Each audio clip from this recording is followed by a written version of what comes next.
Mga kalakay, ito yung ating pag-chop ngayon ng tig 25 pesos. Yung ating chicken 1.1, pero tanggalin muna natin yung ulo. Yan. So 1.0, 1 kilos. Ito yung pinakamagandang size, 1 kilo. Yan, tig 25 yung ating gagawin. So, ganito po yung pag-chop namin. Yan, nasa inyo po kung inyong tutularan o hindi. Kasi maraming klase po yung style ng pag-chop. Ganito po kami nag-chop. Kailangan namin ng digital weighing scale para makuha namin yung target size.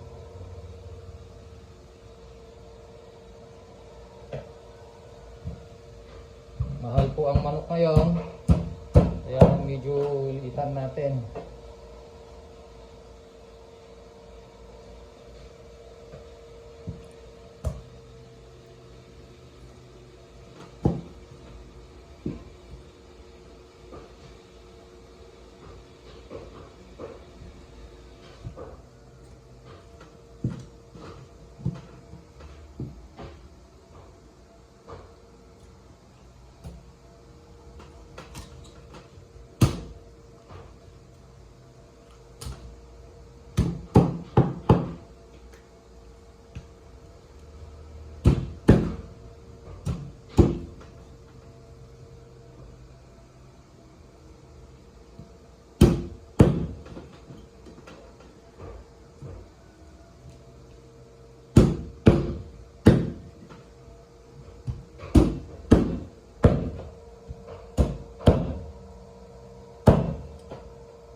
Ilan yung ating nakuha sa 1 kilo, 1.0.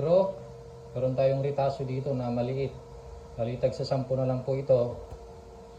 So 2, 3, 4, 5, 6, 7, 8, 9, 10, 11, 12, 13, 14, 14 at isang ritaso.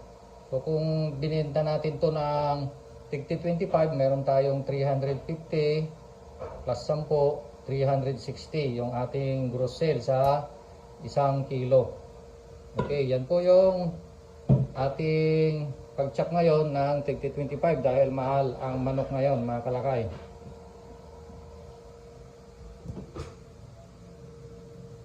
So ang average po ng ating nakuhang grams ayon sa 14 pieces ay 65 to 70 grams. Ang target natin is 70.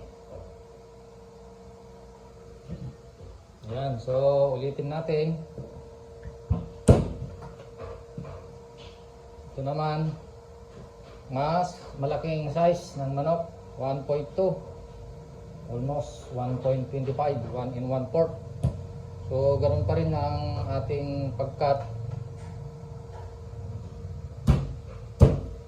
Kailangan meron tayong digital weighing scale. Ayan.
Ito yung breast ng manok.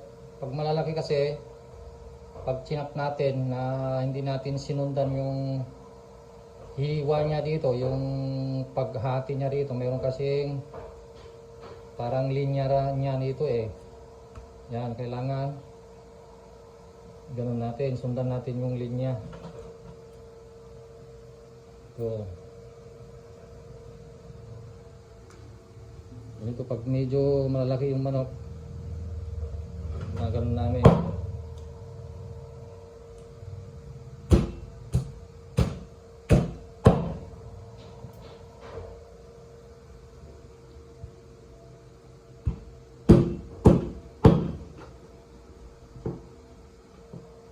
Ayan.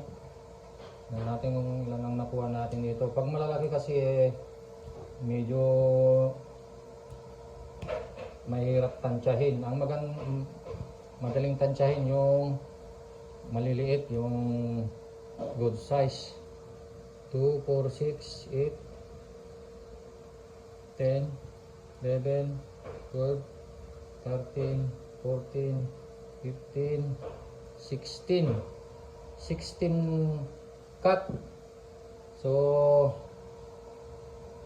halos nakuha pa rin natin yung 65 to 7. Medyo malalaki lang. So parang napunta siya sa 75, pero okay lang ito hanggat hindi lumalayo. Naging 16 pieces yung 1.2. Ayan, para makuha natin kung ilang grams yung ating na-chop ngayon. Doon sa una, 1.0 kilogram.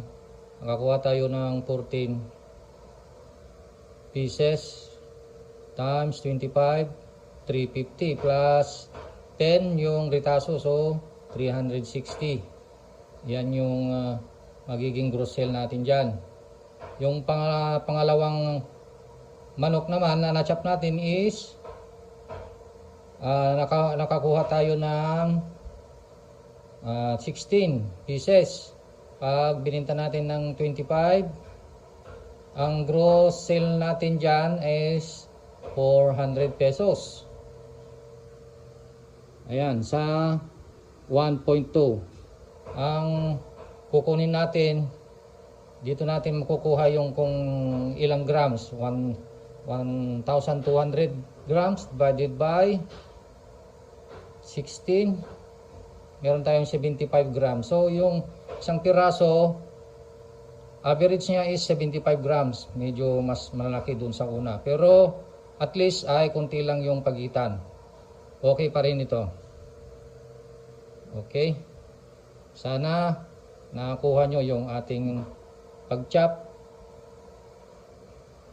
Mga kalakay, sana nakatulong sa inyo. Mga kalakay, available na po sa Shopee ang ating Calpos merchandise. Available na po ang marinated mix at ang ating breeding mix.